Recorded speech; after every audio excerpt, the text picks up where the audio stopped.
Sans des discussions, l'échange de messages se poursuit.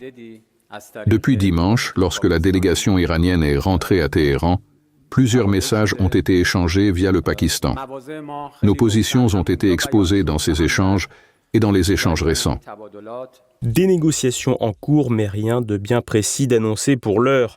Lors de sa prise de parole, le porte-parole du ministère iranien des Affaires étrangères, Esmaïl Baghaei, s'est montré très prudent alors que les négociations entre les États-Unis et l'Iran avancent sur un terrain miné au sens propre comme au figuré.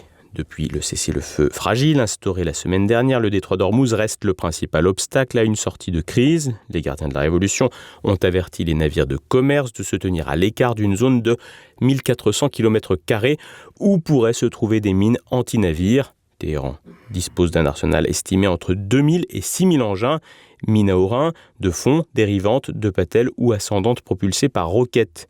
Même si le nombre réel reste très incertain, la menace paralyse le trafic maritime.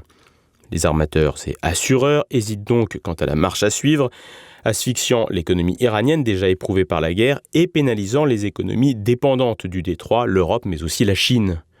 La marine américaine, qui a déployé 2 destroyers pour une mission anti-mine, reconnaît de son côté ses lacunes. La lutte contre les mines a longtemps été sous-priorisée et Washington compte sur le savoir-faire européens, notamment français, britanniques, belges et néerlandais, équipés de sonars et de drones de déminage. Une aide qui sera difficile d'affirmer publiquement pour le président américain. Les Européens, préoccupés par l'Ukraine, rechignent de leur côté à engager des matériels rares, loin de leurs priorités, d'autant que le ministère russe de la Défense a mis en garde contre un nouveau niveau d'escalade sur le continent, alors que les États européens ont augmenté leur production de drones pour l'Ukraine.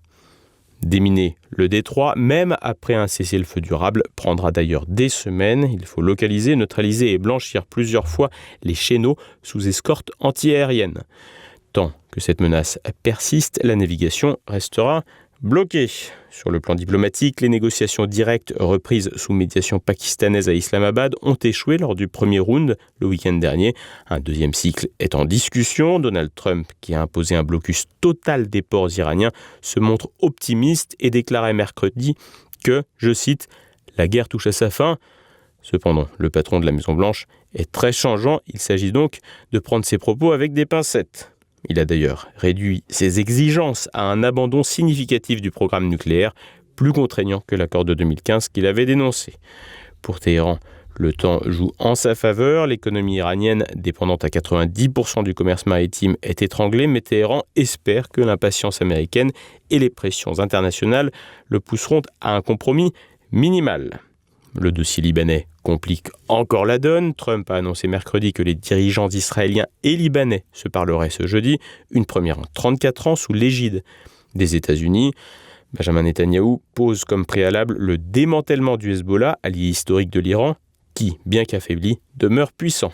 Un accord au Liban pourrait affaiblir l'axe de la résistance iranien et faciliter les pourparlers sur Hormuz, mais la méfiance reste totale et Beyrouth veut éviter de se faire entraîner dans une guerre civile par Tel Aviv.